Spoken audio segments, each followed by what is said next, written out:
원래는 이제 구의원 대볼과라는 강의를 처음 기술을 하려고 했죠. 그래서 네 분의 젊은 구의원, 시의원, 기초의원들을 모시고 강의를 섭외를 했는데 수강생 미달로 인하여 폐가 될 수밖에 없었지만, 하지만 이제 이게 너무 기획이 좋고 또 소배된 의원님들이 너무 훌륭한 분들이시고 또 2018년에 혹은 그 이후에라도 지방선거에 도전해보고 싶은 청년들이 또 지금이 아니면, 지금 이렇게 기록으로 남겨두지 않으면 언제 또 그런 자료를 구해서 볼 수가 있겠습니까? 그래서 이게 좀 그냥 없애긴 아까운 강의다, 다소 무리지만 그래도 무료로 전화해서 다준다연구소의 어떤 특별 기획강좌로 운영을 해야 되겠다라고 생각을 해서 운영을 하고 있고요. 저는 이 강의를 주최해서 과장을 맡고 있는 윤범기라고 합니다. 자, 오늘은 우리 구의원 대볼과의 어떤 이 5주간에 걸친 강의 모두 끝나는 그 마지막 5강 시간이고요. 오늘은 특별히 또 그동안은 주로 세 번의 어떤 남자 지방의원님들을 모셨다면 이번에는 여성 지방의원님을 모시는 걸로 마무리 강의를 한번 잡아봤습니다. 그래서 이제 오늘 마지막 시간이라 최대한 좀 컴팩트하게 끝내주시면 이어서 질의응답 짧게 진행하고 시간 되는 분들은 짧게 한 30분 정도라도 가서 이제 맥주 한잔 하면서 유쾌한 시간을 가져볼까 하는데요. 자, 그러면 일단 이나영 도의원님이 준비해 오신 강연을 같이 듣고 질의응답 하는 식으로 진행하겠습니다. 자, 박수로 맞이하겠습니다. 네, 저 인사 좀 제대로 드리겠습니다. 얼굴 아시는 분들도 있고 또 이렇게 처음 뵙는 분들도 있는데 예상했던 것보다 오늘 좀 많이 와주셔가지고 조금 당황스럽기도 하고 너무 기분도 좋습니다. 감사합니다. 저는 지금 이나영 경기도의회 의원이고요. 지금 그 성남시 분당구를 지역구로 두고 있습니다. 밑에 지금 제가 간단하게 명함을 다 못 나눠드려서 인스타그램, 페이스북, 트위터 제 아이디거든요. 나중에 심심하실 때 한 번씩 들어가 봐주세요. 그러면 제가 이제까지 활동했던 내용이랑 또 궁금하신 사항 있으시면 저한테 보내주시면, 댓글 남겨주시면 제가 또 댓글 달아드리니까 그렇게 나중에 참고해 주시면 감사하겠습니다. 네, 제 소개 조금 더 간단하게 하겠습니다. 사진은 뭔가 네. 20대 때 진짜 저랬어. 아, 그래요? 사진 너무 잘 나왔나요? 이게 이 사진이 2년 전에 제가 출마했을 때 찍었던 사진입니다. 2014년도 제가 처음에 지방의원에 도전을 했을 때 찍은 사진인데, 네, 참고적으로 그냥 말씀을 드렸고요. 보면은 분당 한탑초등학교, 분당 임해중학교, 분당 태원고등학교 이렇게 지금 나와 있잖아요. 요거 보시면은 어떤 거 좀 추측 가능하세요? 분당 토박이다. 역시 기자님. 바로 한 번에. 네. 그 답을 제가 원해서 이제 여쭤본 건데 너무 빨리 나와서. 네, 분당 토박이라는 점을 좀 아실 수 있을 거예요. 그래서 제가 이 말씀을 왜 드리냐면, 그 도의원이 되고 시의원이 되고 어떤 시장에 출마하고 국회의원이 출마를 하려면 아무래도 자기가 이제까지 초등학교, 중학교, 고등학교 이렇게 졸업을 한 본인들의 생활 터전 쪽에서 나와야지 조금 더 표를 얻기 유리하겠죠?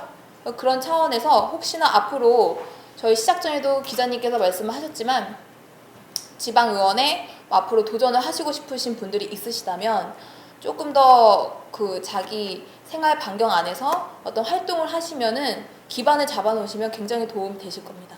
예, 그 부분을 제가 다시 한번 말씀을 드리고 싶었고, 이제 보시다시피 중앙대학교 졸업하고 성남산업진흥재단 이렇게 성남에서 계속 이력을 좀 쌓았습니다. 뭐 대변인도 성남시 민선 6기, 지금이 민선 6기거든요.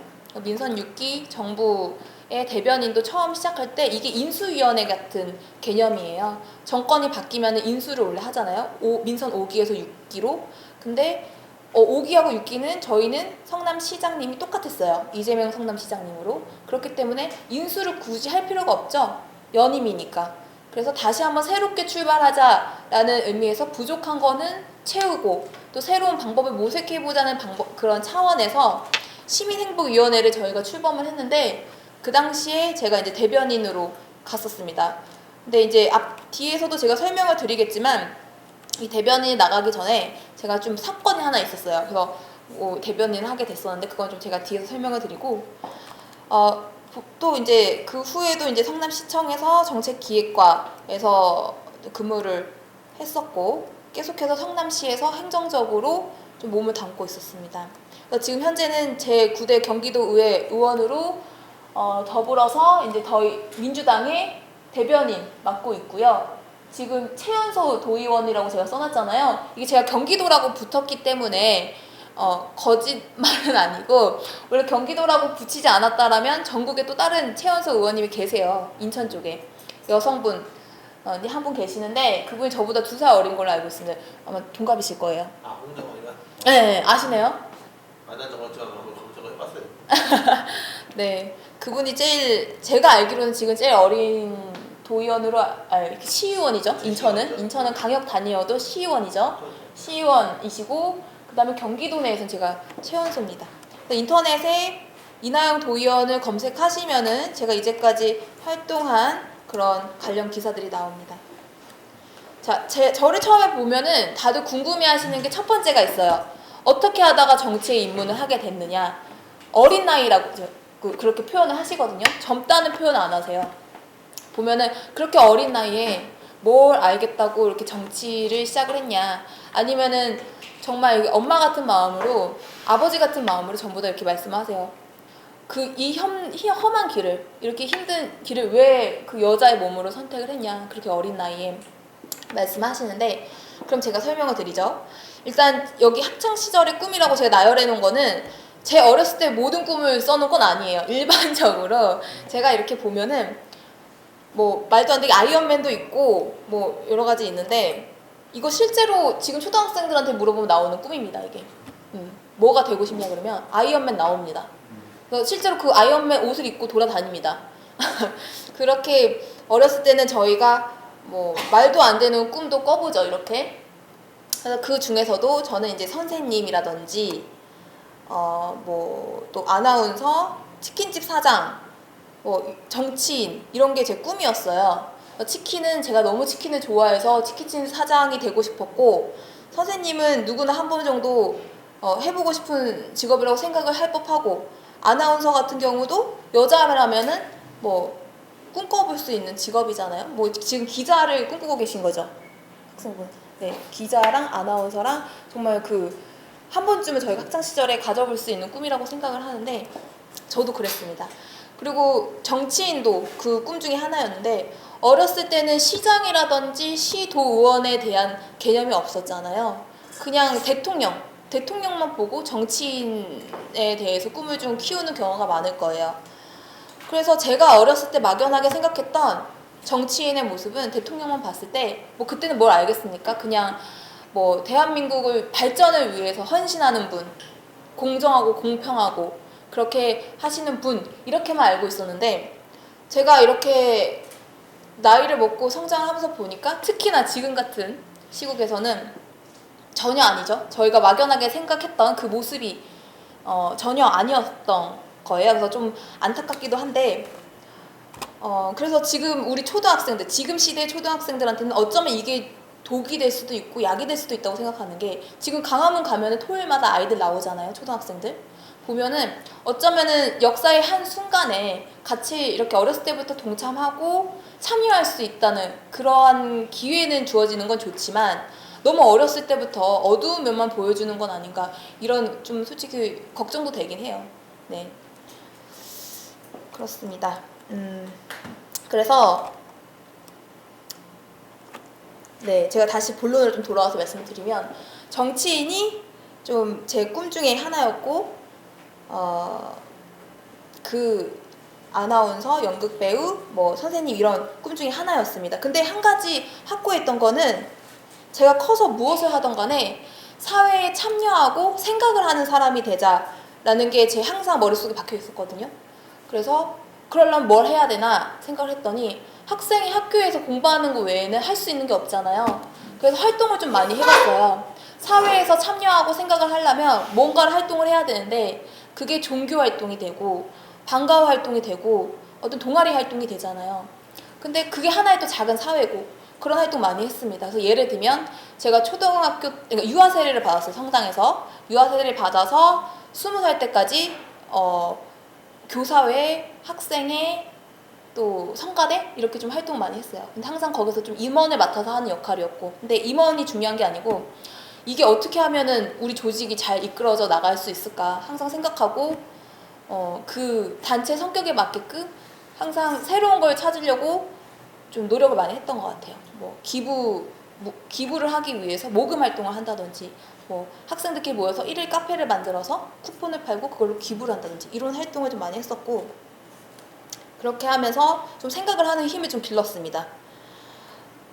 네, 그렇게 이렇게 성장을 해왔는데, 제가 이제 중국하고 미국도 좀 중간에 유학을 좀 다녀왔어요. 20살 넘어서. 근데 거기서 다녀와서도 한 가지 또 제가 이 정치에 또 뛰어들게 된 사례가 뭐가 있었냐면, 갔는데 미국에서 제가 아르바이트를 했어요. 그 여자들 손톱 발톱에다가 이렇게 색칠하는 거 알죠? 네일 아트. 예, 그거를 제가 했었는데, 그 아르바이트를 저희는 할 수가 솔직히 없는 신분이잖아요, 유학생들은. 그러니까 그냥 한국인이 하는 그런 데서 보수는 조금 적게 받더라도 그냥 생활비 정도만 받는 수준에서 하는 거예요. 그리고 거기서 오는 손님들은 미국인이니까 영어 공부하려고 그리고 찾아가서 했었는데, 거기 사장님이 좀 기본급을 좀 너무 적게 주는 거예요. 적게 주고 팁으로, 그 대신 팁 문화가 있으니까 팁으로 좀 버텼어요. 그렇게 버텼고, 그런데 거기까지는 참았어요. 그래도 생활비가 좀 생기니까 그렇게 참았는데, 거기서 저랑 같이 일하던 어떤 언니가 있는데 그 언니에 대한 차별이 좀 굉장히 심했어요. 그 사장님이. 어느 정도였냐면, 같이 밥을 먹으면 그 언니가 가지고 오는 반찬은 손도 안 대는 거예요. 그래놓고 뒤돌아서 저희한테 좀 약간 지저분한 식으로 이렇게 좀 뒤에서 좀 얘기를 하고, 그래서 제가 거기서 좀 너무 그 사장님한테 좀 학을 띄워갖고 제가 좀 사장님한테 얘기를 했어요. 그 밥 먹다 바로 그 자리에서 참았던 게 좀 터진 거죠, 제가. 그래서 좀 서로 언성을 좀 높이게 됐습니다. 그래서 이제 내가 여기선 더 이상 일을 할 수 없겠구나, 제가 판단이 들어서 사장님한테 언제까지는 새로운 직원을 구할 수 있는 텀을 드릴 테니까 그때까지 구하시라고, 나는 여기 더 이상 못하겠다 얘기를 하고 그만뒀었는데, 그렇게 좀 많은 경험들을 했어요. 인종차별이라고까지는 그렇지만 저는 짧게 미국에서 한 1년 정도밖에 안 있었거든요. 그래서 인종차별까지는 아니지만 그래도 가끔 이렇게 지나가다 보면은 동양 사람인 것 같으면은 욕을 해요. 미국 남자애들이. 그게 야한 농담이 될 수도 있고 뭐 인종차별적인 얘기가 될 수도 있고, 근데 저희는 그 욕은 또 대번에 알아듣거든요, 원래. 원래 욕부터 먼저 배우니까 어디 가면. 그래서 이제 기분이 나빠도 어떡하겠어요. 무서우니까 그냥 앞만 보고 걸어가는 거예요. 그래서 그렇게 해서 한국에 돌아왔는데, 이제 복학을 해야 되잖아요. 복학을 해야 되는데 복학을 못 하겠는 거예요. 그래서 뭔가 내가 이제는 뒤에서 작은 사회에서만 이렇게 활동을 할 게 아니라 정말 사회에 진출을 해보자. 그 사회 정치에 참여를 해서 내가 할 수 있는 무엇이든지 한번 기여를 해보자, 이런 생각이 들어서 이재명 성남시장님이 그때 민선 5기 처음 성남 그 시장님으로 출마를 할 때 캠프가 있었어요, 저희 성남에. 거기에 찾아갔습니다. 일을 하겠다고. 그래서 거기서 정책적으로 일을 좀 같이 하게 됐습니다. 그게 제가 첫 번째 여기를 입문하게 된 계기예요. 네, 그렇게 시작을 했고, 그렇게 해서 시장님은 당선되시고 저는 제 본연의 업무가 학생이니까 그냥 학생으로 돌아갔어요. 그래서 학교 다니고 뭐 그렇게 해서 한 3년 정도 더 학교를 다녔죠. 제가 늦게 졸업을 했거든요. 28살 그 가을 학기 때 졸업을 했으니까. 그렇게 학교를 다니다가 뭐 그 2014년도 제가 29살 때, 만으로 28살 때, 그때 4월 달에 6월 달에 그 선거가 있었어요. 지방선거. 2014년 6월 4일 날 선거가 있었는데, 그 선거가 있기 2달 전에 4월 달에 저희 전부 다 아는 사건이 있죠. 세월호 사건이 터지게 된 거예요. 그래서 좀 그때 여러 가지 상황, 기회도 생겼었고 저한테 그 여러 가지 상황도 봤었을 때, 요거는 제가 일단은 정의를 위해서 뭔가를 하고 싶다는 생각이 들었기 때문에 바로 회사 그만두고 나왔습니다. 나와서 바로 출마 결정하고 나갔습니다. 어떻게 보면 준비가 덜 된 상태였죠, 저는. 그래서 근데 뭐 그래도 마음을 먹었으니까 나갔어요. 했는데 제가 말하다 보니까 안 넘겼네요. 요건데, 그래서 명함이 제가 처음에 나갔을 때 썼던 명함이에요. 이나영이 합니다. 아까 그 첫 번째 그 대문짝만한 사진 저 얼굴만 붙여 오린 거예요. 네, 저거였는데, 이때는 새정치민주연합이었죠. 새정치민주연합이었고 네 그렇게 해서 좀 하게 됐습니다. 근데 이 당시에 지금도 캡처가 되어 있지만 그 박근혜 대통령이 뭐라고 합니까? 구명조끼를 학생들이 입었다고 하는데 그렇게 발견하기가 힘듭니까? 이게 대통령이 할 말입니까? 7시간 동안 아무런 조치도 없다가 나타나서는 이렇게 말도 안 되는 허무맹랑한 얘기를 하고 있는데 그러면은 이거는 보고조차도 안 받고 이 상황에 갔다는 거예요. 그렇잖아요. 아이들이 배 안에 갇혀 있다라는 그 상황도 못 들은 채 지금 저 자리에 가서 앉아 있는 거라고요. 머리 손질하고. 그 머리 손질도 조금 흐트러져 보이려고 세심하게 심혈을 기울여서 한 머리가 저 머리입니다. 근데 지금까지 이루는 저희가 추측하건데 그렇죠? 네. 그래서 이렇게 정의로운 정권을 위해서 한번 만들어 보자 이렇게 해서 제가 출마를 하게 됐고 낙선이 됐다고 말씀을 드렸습니다. 그렇게 하고 또다시 저는 또 제 그냥 일을 했습니다. 제 일을 성남시에서 제가 이제 밥을 먹고 살아야 되니까 저도 뭐 일하고 여러 가지 또 경험도 쌓고 또 그렇게 했는데 그러다가 2016년 4월 13일 날 보궐선거가 있었어요. 왜 있었냐? 우리 배 실장님은 알고 계시겠지만 우리 지역구에 저랑 2014년도에 같이 하고 붙었던 새누리당 의원이 그때 당선이 됐었거든요. 그분이 이제 비례의원, 국회의원 비례로 나간다고 해서 그만둔 거예요, 갑자기. 그래서 공석이 됐잖아요. 그래서 이제 마침 2016년 4월 달에 그 국회의원 선거가 있으니까 그냥 그때 같이 보궐로 갑자기 하게 된 거예요. 갑자기 하게 된 거예요. 네, 그래서 제가 준비 기간이 너무 없었어요, 이때도. 한 달가량 선거 운동을 했었는데 그 한 달 동안 뭐 다 사무실 찾고 너무 많이 이렇게 바쁘게 이렇게 했었는데 그래도 저는 바로 나갔습니다. 거의 뭐 이거는 제가 뭐 하기로 옛날부터 마음을 먹은 거기 때문에 바로 결정하고 바로 회사 그만두고 나갔습니다. 나가서 이렇게 선거 운동했던 모습인데 목에 저렇게 큰 판넬을 걸고 제가 막 걸어 다녔어요. 사람들 만나서 얘기도 하고.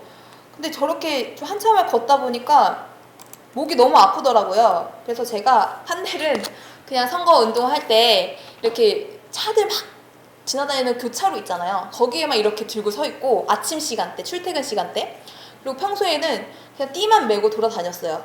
띠 메고 저렇게 사람들하고 아이 컨택하고 손 잡고 이렇게 했고 지금 두 번째 여기 사진은 탄천에서 그 어머니들 운동하시는 거예요. 에어로빅 같은 거 운동하는데 같이 가서 친해지려고 막 가서 이렇게 운동도 하고 이뻐해달라고 가서 얘기도 하고 이렇게 하는 모습이었습니다.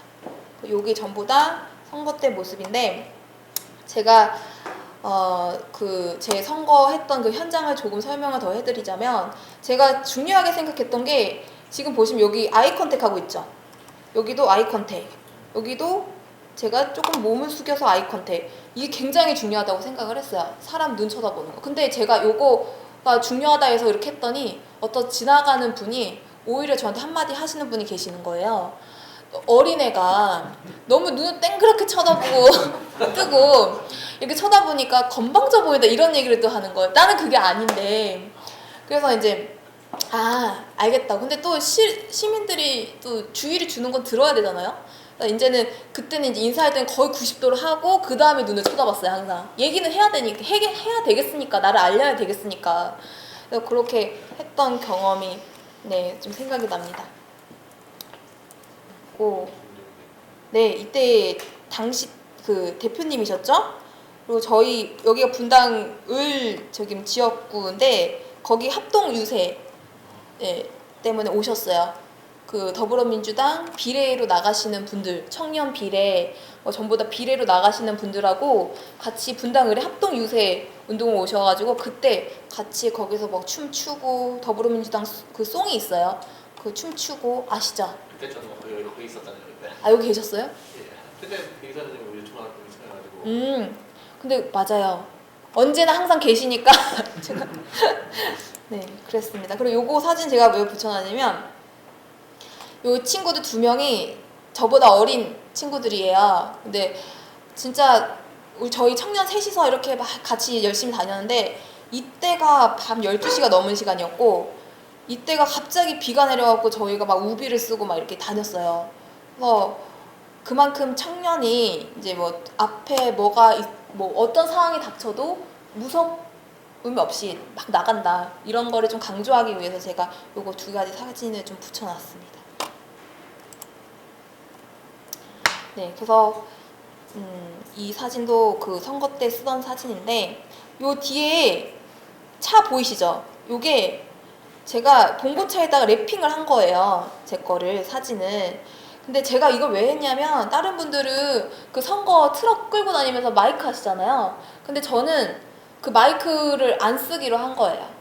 어차피 도의원 뭐 국회의원 선거에 도의원 뭐 마이크로 떠든다고 그게 보이겠어요? 솔직히 보이지도 않을 거고 그리고 너무 소음이 너무 시끄러웠어요. 그래서 주민들 항의도 많았고 그래서 나까지 안 보태도 되겠다 그런 생각도 있었고 저는 그냥 젊으니까 발로 뛰자 이게 제 전략이었기 때문에 이렇게 랩핑만 해서 세워놨어요. 세워놓고 조금 돌아다니다가 세워놓고 이런 식으로 했고 그래서 그 앞에서 이렇게 한 장 찍었습니다. 그래서 하루 18시간 이상 발로 뛰는 후보 주민들과 교감을 하겠다 이렇게 3가지 생각하고 거의 뭐 새벽 5시 반부터 탄천을 돌기 시작해갖고 새벽 1시까지는 돌았어요. 계속 거의 진짜 거짓말 안 보태고 최대 많이 쉬어봤자 너무 죽겠을 때 30분 정도 쉬는 거 밥도 그냥 차 안에서 김밥으로 먹고 이렇게 해서 진짜 죽을 힘을 다해서 열심히 좀 뛰었던 요번 선거가 좀 그렇게 좀 치열하게 했었습니다.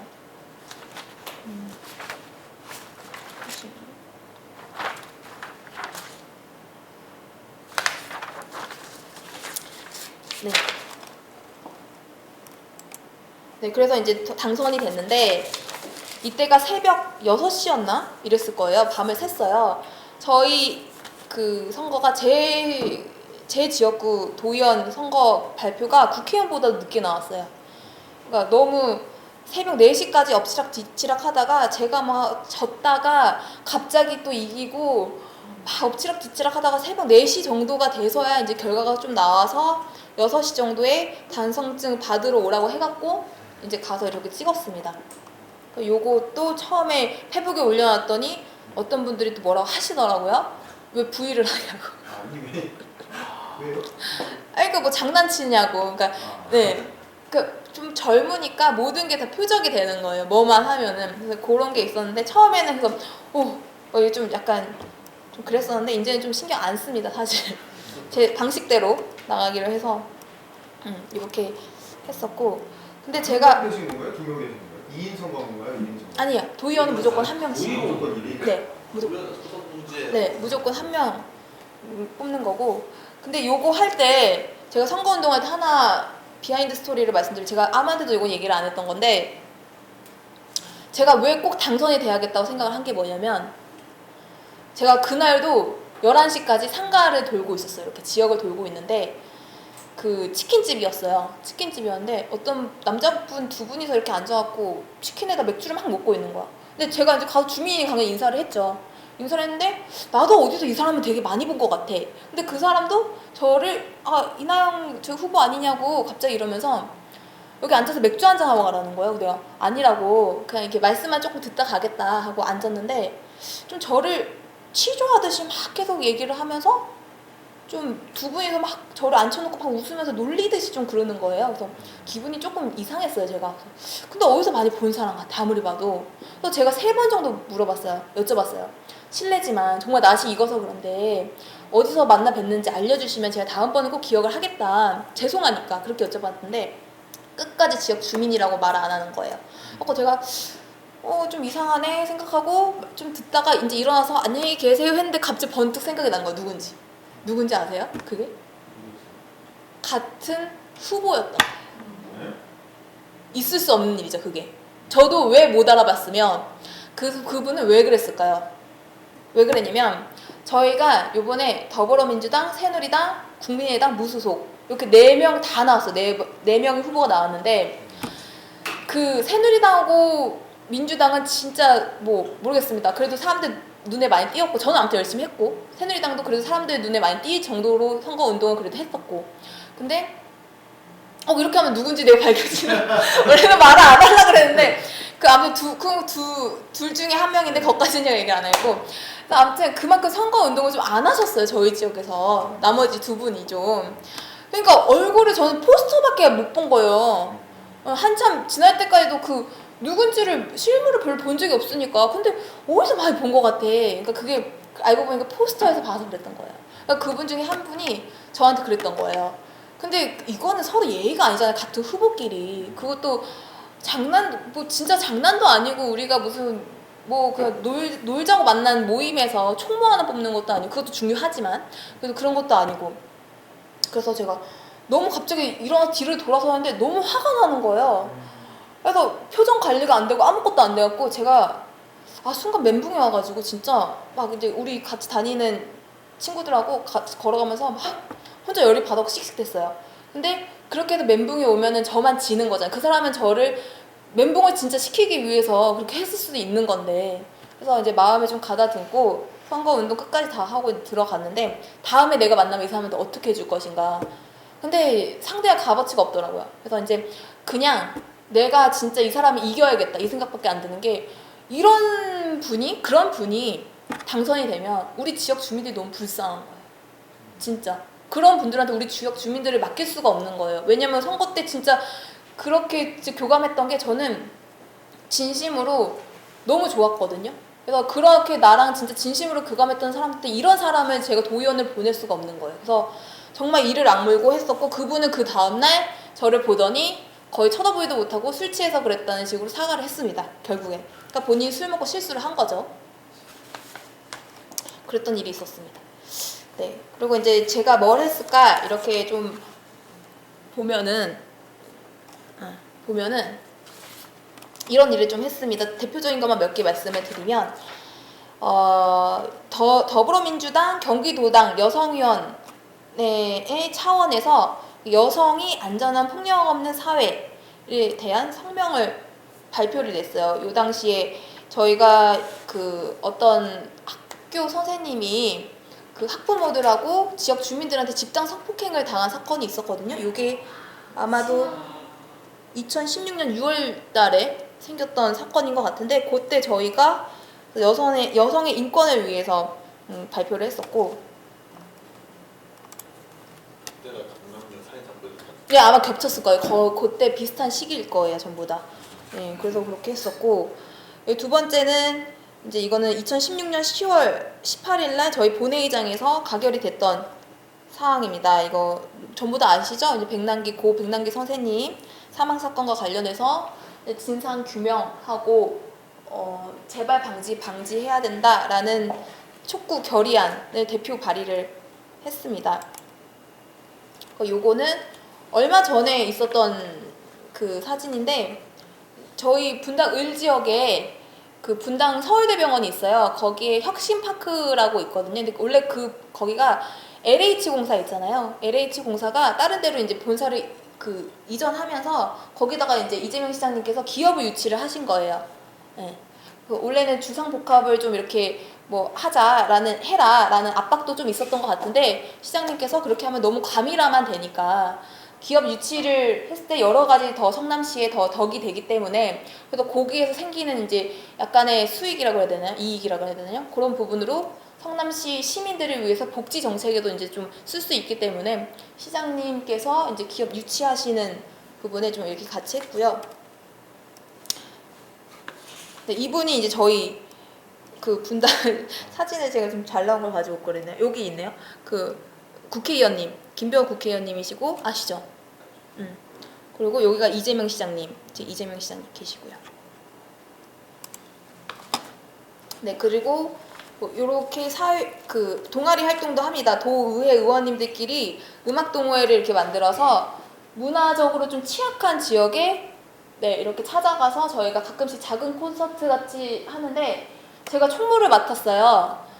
그래서 29일날 이번 주 29일날 경기도에서 또 사랑의 무슨 콘서트 이렇게 해서 좀 조금 크게 홀을 빌려서 이렇게 하는데 시간 되시면 오세요. 나중에 알려드릴게요.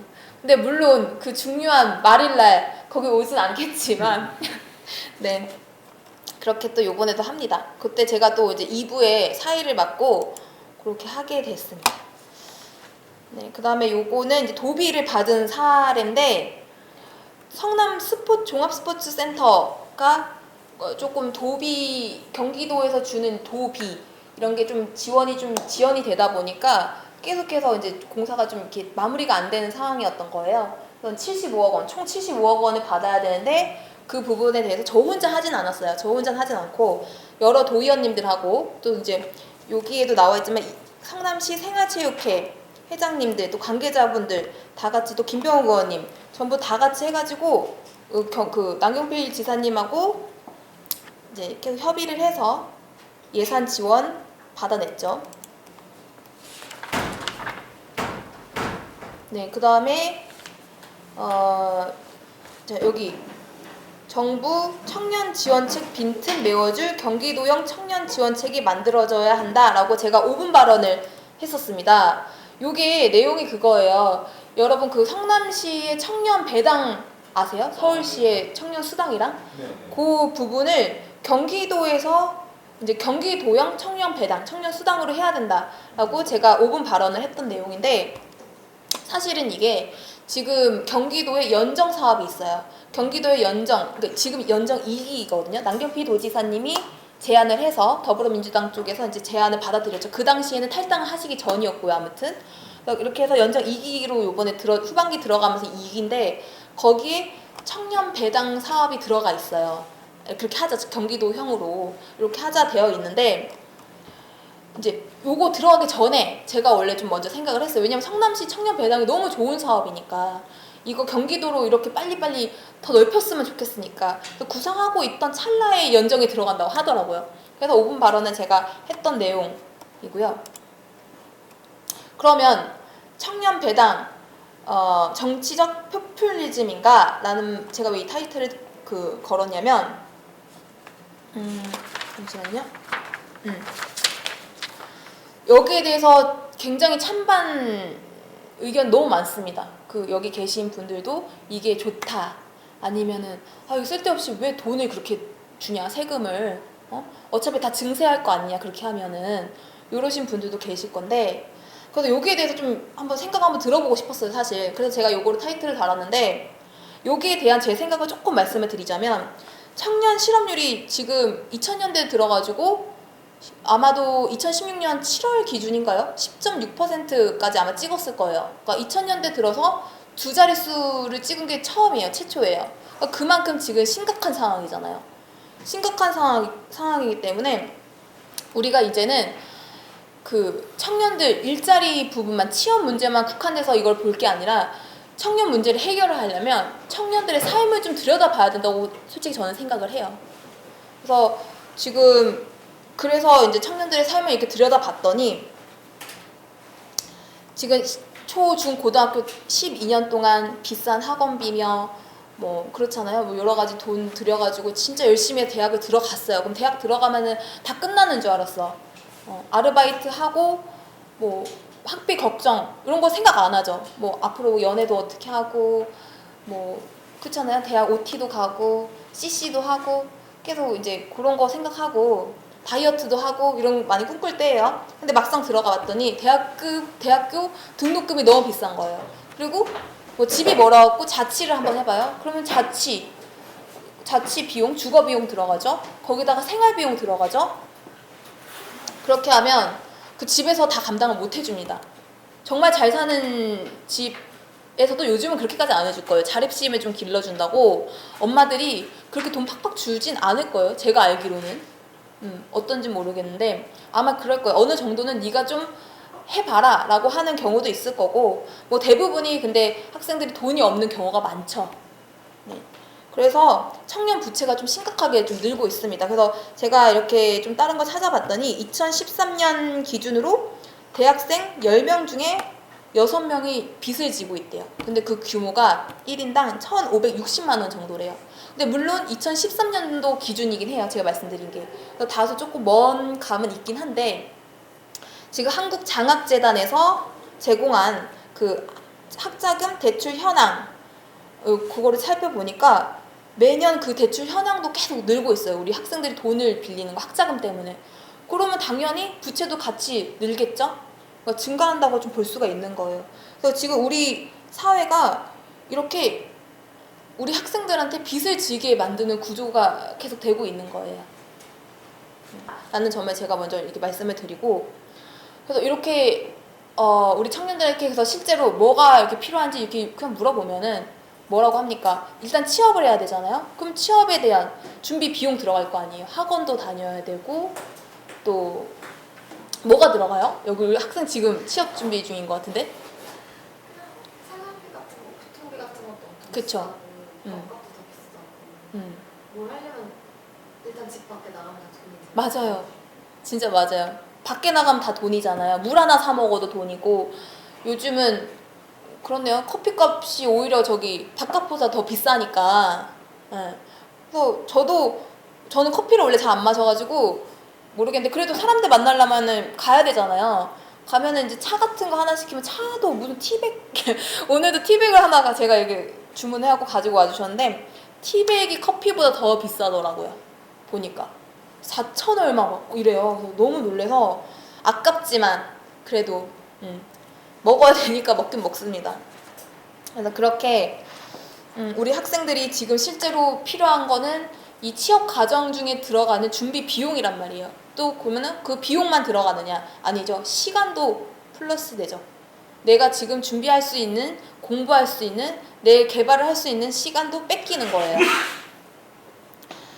자, 이런 상황들을 봤을 때 제가 생각했을 때는, 아 그래, 그러면은 필요한 게 비용이네, 시간 절감이네. 그 우리들 학생들이 해줄 수 있는 거는 우리 다른 거 나쁜 짓 안 하고, 그렇잖아요. 세금으로 나쁜 짓 안 하고, 쓸데없는 데 안 쓰고, 괜히 쓸데없는 공사비 주지 않고, 이런 식으로 해서 그럼 복지 늘려줄 수 있네? 그 학생들 돈 줘야지? 될 수 있는 거잖아요. 어떻게 이게 포퓰리즘이라는 거예요. 말이 안 되잖아요. 그래서 제가 봤을 때는, 그래서 이 지금 경기도에서도 여러 가지 여건 때문에 지금 현재는 사실 얼마 전 12월 달에 45억 원을 세웠습니다. 45억. 내년부터 청년들한테 경기도형 청년 배당을 해주겠다라고 해서 45억을 세웠는데, 사실 저는 그거 제가 예산결산위원회에 지금 들어가 있거든요. 국장한테 좀 뭐라고 했습니다. 지적을 했습니다. 아니 당초 제가 알기로는 예산이 165억 정도 잡힌 걸로 알고 있는데 왜 45억까지 이게 삭감이 됐느냐 물어보니까, 그쪽에서는 아직 그 중앙정부하고 협의도 되지 않았고, 성남시랑 뭐라 그랬지? 뭐 서울시에서 한 걸 보니까 뭐 협의를 제대로 안 해갖고 제동이 걸렸더라. 이렇게 말도 안 되는 얘기를 하는 거예요. 성남시, 서울시 전부 다 행정 절차 다 밟았습니다. 거기서 말하는 협의했어요. 근데 거기서 동의를 안 했다고 하면서 제동을 걸어버린 거죠. 근데 성남시 어떻게 해요? 지금 마지막 분기까지 다 나왔거든요. 못 줬던 거 나머지 남아있던 50만 원 남았던 게 있어요. 총 100만 원 중에서 1년 동안 100만 원 중에서 50만 법적인 소송 때문에 50만 원만 지급을 했고 50만 원을 묵혀놓은 게 있었어요. 그거까지 제가 알기로는 지금 싹 다 풀어가지고 지금 며칠 전부터인가 뭐 아무튼 시행하고 있으면 다 줬습니다. 청년들한테. 그렇게 잘하고 있는데 뭔 소리냐 그게. 국장님 조금 더 알고 오셔야 될 것 같다. 그러니까 이제 그 부분은 본인이 잘 몰랐다고 얘기를 하는데, 그러니까 그런 게 저는 좀 그런 거예요. 아니 조금 더 우리 벌써 옆에 도시에서 지자체에서 아니 국가에서 못 해주는 복지 사업을 지자체에서 다 하고 있는데 그거를 왜 제대로 안 알아보고 무조건 안 하려고만 하느냐 이건 거예요. 지금 45억이면요 1000명한테 주는 거예요. 1000명한테. 근데 우리 청년 인구가 180만이에요. 경기도에. 180만 중에서 1000명이에요. 그러면 이거는 그냥 연정 사업이니까 아무튼 하긴 해야 되니까 안 하면은 의원들이 뭐라 하니까 하는 것처럼 보이잖아요. 제가 봤을 때는 그걸 당연히 지적을 해야 되는 게 의원들의 역할이고. 그래서 이제 그 부분에 대해서 말씀을 드렸더니, 그러면 이제 앞으로 추경도 있으니까 상황 봐서 좀 이렇게 이렇게 좀 하시겠다라는 말씀을 해주셨는데, 저도 이제 계속해서 그거는 추진할 예정입니다. 그리고 이제 조례도 지금 제정을 하고 있기 때문에 연정 사업 끝나도 다음 10대 때 제 10대 경기도 의회가 열려도 법으로 제정을 해놓으면은 그래도 해야 되는 근거가 생기니까 하게 되거든요. 그렇게 하려고 지금 만들어 놓고 있습니다. 근데 그 청년 배당을 근데 그러면은 왜 해야 되냐, 제가 두 가지만 더 말씀을 좀 간단하게 드릴게요. 이게 교육 기회 평등이라는 측면에서도 이거 반드시 돼야 되거든요. 우리가 뭐 부유한 집안이 아니에요. 그러면은 자기 자신을 지금 뭐라고 그 표현을 하죠? 지금? 그죠? 흑수저. 그 말이 정말 우프잖아요. 요즘 말로, 신조어로. 그래서 이거 보면은 우리가 벌써 사회에 나가기 전부터 학생들이 취업 준비하는 과정에서 벌써 자기에 대한 한계를 정해놓는 거예요. 나는 흑수저다. 근데 그게 왜 그러겠어요? 우리 지금 준비하면서도 알바 가야 되고, 잘 사는 집 애들은 조금 더 공부할 수 있고 하고 싶은 거 다 하고 더 좋은 데 가서 받고 이렇게 하는데, 우리는 그러고 있으니까 더 얼마나 자괴감? 요즘 자괴감이 유행인데 여러 가지 생각이 얼마나 많이 들겠습니까? 그러니까 그런 스스로 한계를 정하는 일을 좀 없애야 된다고 생각을 합니다. 그래서 그 청년 배당은 이루어져야 된다라는 거고, 그리고 두 번째, 세대 간의 형평성을 맞춰야 된다고 생각을 해요. 지금 우리 아이들은, 이거 나쁘다는 건 아니에요. 반드시 해줘야 될 사업이긴 해요. 아이들은 출산수당, 양육수당, 누리과정, 지금 무상 보육 혜택 많이 받고 있거든요. 그리고 초중생들은 무상 급식 받고, 노인이 되면은 기초연금 나옵니다. 근데 우리 청년들은 이렇게 소득을 보장해주는 어떠한 사회적인 틀이 없어요. 그렇기 때문에 옛날에는 우리 청년 세대들이 그 사회적 약자로 분류가 안 됐을지 몰라도 지금은 어떠한 계층보다도 좀 점점 나락으로 빠지고 있죠. 그래서 그런 부분을 저희가 뭐 많이는 못 해주더라도 최소한의 틀만, 우리가 지금 너네한테 관심을 가지고 있다. 그럼 얼마나 안정감이 듭니까, 본인들이. 우리는 아무한테도 감신도 못 받은 것 같고 앞도 막막하고 취업도 안 되고 이러는데, 나라에서 조금이라도 뭐 단돈 10만 원이라도 이렇게 주면서 우리 너네를 포기하지 않았어, 우리 너한테 이렇게 관심을 갖고 있어, 지금은 우리가 형편이 이래서 10만 원을 주지만 앞으로는 우리가 이렇게 살림 잘해서 더 해줄 수 있어, 그러니까 힘을 내, 이런 의미에서 하면은 얼마나 좋냐는 거예요. 청년 배당 기본 소득으로. 그리고 어르신들이 이렇게 말씀을 하시기도 하죠. 아니 그 청년들이 일을 해야지 응? 뭐 그러냐, 그리고 우리 세대 때는 그 학원 다니고 그런 거 없이도 다 했다. 아니 뭐 혼자 독학을 해라. 근데 그거는 그 사람에 따라 다르잖아요, 성향이. 근데 혼자 독학 못한다고 그 학생 뭐 놀 겁니까? 그건 아니잖아요. 맞춰서 최대한 저희가 해줄 수 있는 건 해줘야죠. 그래서 앞으로 우리가 다른 데 투자할 생각하지 말고, 제 생각엔 우리 청년들이 미래 세대이기 때문에 그 미래 세대들한테 투자를 함으로써 우리 앞으로 대한민국이 더 지속 가능할 수 있도록, 발전을 할 수 있도록 한다면은 그 어떠한 투자보다도 더 큰 투자가 될 수 있을 거라고 생각을 합니다. 그래서 저는 청년 배당 반드시 전국적으로 좀 확대가 되어야 된다. 기본소득의 개념으로. 경기도도 그렇게 가야 된다. 이렇게 생각을 하는 사람입니다. 오늘 청년 배당 제가 좀 많이 말을 하고 싶었나 봐요. 좀 말을 여기 많은데, 그러면은 이제 요거를 말씀을 드릴게요. 청년 배당 이렇게 하면은 반드시 어느 순간부터 증세가 될 거 아니냐. 어차피 다 세금 우리 주머니에 나가서 하는 거 아니냐. 그렇잖아요. 박근혜 대통령 공약 사업이 뭐였어요? 증세 없는 복지. 근데 어땠어요? 복지 없는 증세가 됐잖아요. 그렇잖아요. 담뱃값 올리고. 그렇잖아요. 근데 성남시에서 증세 없는 복지 하고 있습니다. 일단 기본적으로 증세 없는 복지 하려면요, 나쁜 짓 진짜 안 해야 되고요. 그리고 쓸데없는 돈 안 써야 되고요. 살림 잘 해야 돼요. 근데 지금 성남시에서 하고 있는 거, 이건 아까 말씀드렸던 거고, 성남시에서 하고 있었던 게 뭐냐면, 그 세금 안 내는 사람들이 있어요. 그 성남 시민이 100만 명인데 17만 명이 세금을 안 내고 도망을 다니는 거예요. 그래서 이재명 시장님이 그거를 만들었어요. 그 추적조를 하나 만들었어요. 추적조. 그 세금 안 내고 도망다니는 사람들 잡으려고. 그러면은 플러스 무슨 효과까지 있어요? 일자리 창출 효과까지 있잖아요. 그 사람들 고용해야 되니까. 그 추적조 150명으로 제가 알고 있거든요.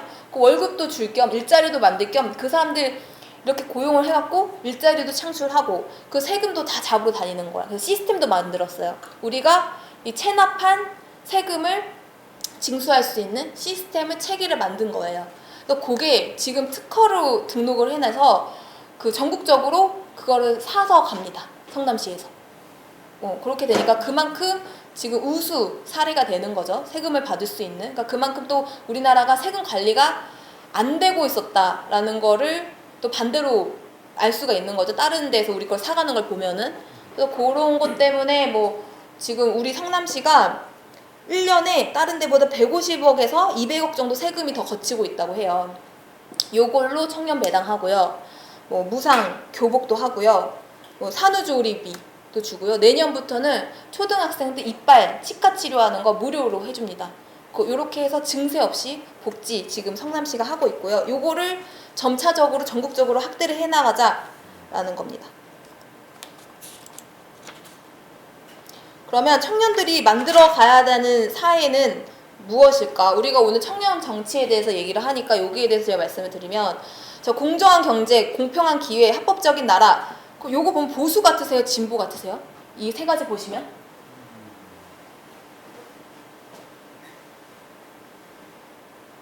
전 세계 규정 봤을 땐 보수 같은데.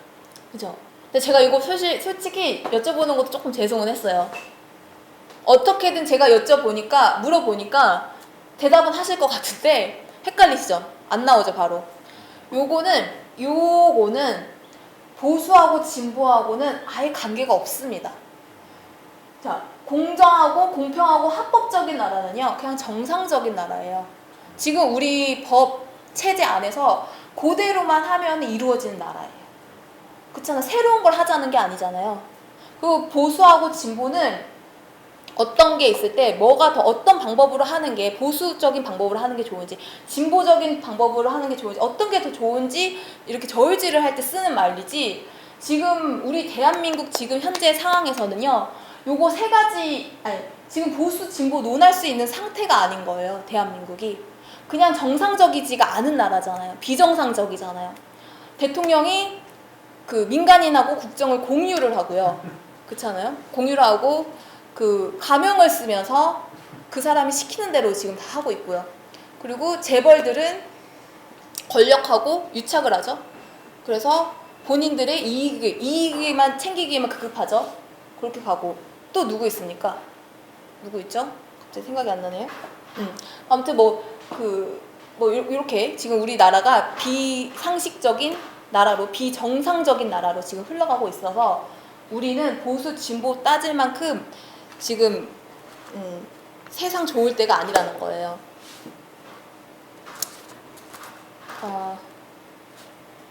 네. 그래서 그럼 공정한 사회로 우리가 가기 위해서는 공정한 사회로 가기 위해서는 우리가 어떻게 해야 되냐? 간단합니다. 우리 머릿속에 딱 떠오르는 거. 우리가 지금 촛불 집회 나가는 거 이유. 우리 뭐 때문에 나가는 거예요? 상식 바로 사는. 응? 상식 바로 사는 세상을 만들기 위해서. 맞아요. 그렇잖아요. 그러려면은 나쁜 사람들 다 잡아서 그쵸? 벌 주고 바로 잡아야겠죠? 그냥 그렇게만 하면 되는 거예요. 예를 들면 한 가지만 제가 예를 들게요. 거의 다 왔어요. 네, 한 가지만 예를 들면은 일자리 부분. 자, 우리 일자리 계속해서 청년 실업 문제도 그렇고 일자리 전체적으로 우리 지금 계속 뭐 창출한다 해서 그거 못 하고 있어가지고 다들 힘들어 하잖아요. 그래서 정부에서 뭐 벤처 창업 지원이라든지 4차 산업 무슨 지원이라든지 여러 가지 사업하고 여러 가지 지원 정책합니다. 근데 물론 그것도 중요해요. 중요한데 우리가 알아야 될 게 우리나라 지금 노동법에 보면은 52시간 이상 일을 못하게 돼 있어요. 1인당. 근데 우리나라 그렇게 하고 있습니까? 아니잖아요. 52시간 이상 일하고 있는 사람이 360만 명이에요. 지금 현재. 그러면 두 사람이 해야 될 일을 한 사람이 지금 하고 있는 거예요. 그렇게 되면. 그럼 당연히 일자리도 반으로 줄어들겠죠. 근데 그게 원래는 법에 걸려요. 그렇게 하면. 근데 이거를 대기업들이 나서갖고 불법을 막 저지르고 있는 거예요. 법대로 안 하고. 왜냐? 우리가 그 대기업들이 그렇게 그 법대로 안 해도 아무도 뭐라 안 하니까. 뭐라고 해서 만약에 그래 재수 없어가지고 걸렸어. 우리 불법을 한 거 걸렸어. 그러면 그냥 조금 벌금 내고 마는 거예요. 벌금 내고 말고.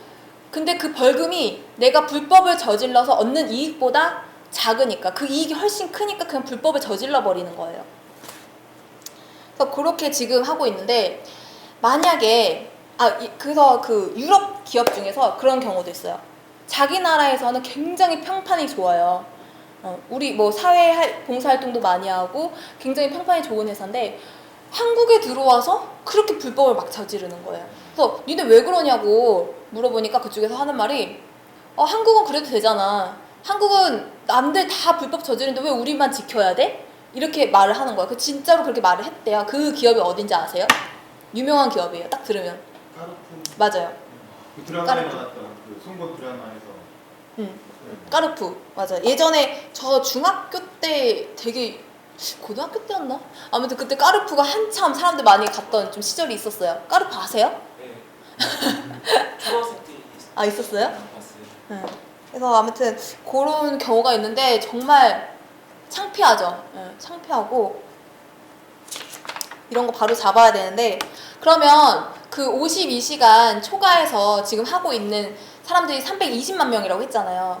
그럼 그것만 딱 떼요. 52시간 이상 불법적인 거는 딱 떼갖고 일자리를 만들어 봐요. 만약에 최대 52시간까지 정해갖고 그렇게 52시간 딱 채워가지고 일자리 몇 개 나오나 보는 거예요. 그렇게 하면 최저 20만 개, 최대 80만 개까지 일자리가 창출이 됩니다. 그럼 평균적으로 50만 개 나오겠죠. 그 50만 개 나올 수 있는 거를 그 기업들이 그 권력, 그 소수 기득권자들이 자기들 이익에만 급급해갖고 서로 이제 눈 감아주고 이렇게 하면서 그냥 안 만들고 있는 거예요. 그런 상황이고, 알겠죠? 법대로 해야 되니까 그냥 기업들, 재벌 총수들, 진짜 그 오너들 있잖아요. 진짜로 그 결정 권한을 갖고 있는 그런 사람들을 딱 잡아갖고 진짜 그냥 경찰서로 수갑 딱 채워서 보내버리는 거죠. 그러면 그 뉴스에 나쁜 사람들 나오잖아요. 그렇게 똑같이 그냥 진짜 큰 범죄를 저지른 사람들 나오잖아요. 그렇게 큰 범죄잖아요. 지금 대기업들이 하고 있는 게 그대로 내보내는 거예요. 휠체어 타고 못 나오게. 그래서 그렇게 하면은 분명히 50만 개 일자리 만들어지겠죠. 그런 식으로 저희가 공정하고 공평하고 합법적인 나라, 한마디로 정상적인 나라를 만들면은 우리가 지금보다는 훨씬 살기 좋은 세상이 될 겁니다. 그리고 우리 청년들이 앞으로 해야 되는 거는 새로운 세상을 만드는 게 아니라 지금 그냥 정상적인 나라를 만드는 거에 같이 좀 동참을 해야 되지 않을까라고 생각을 합니다. 여기까지 제 생각을 좀 정리를 해봤고요. 질문 있으면 질문 좀 받을게요. 네, 일단 박수로. 네.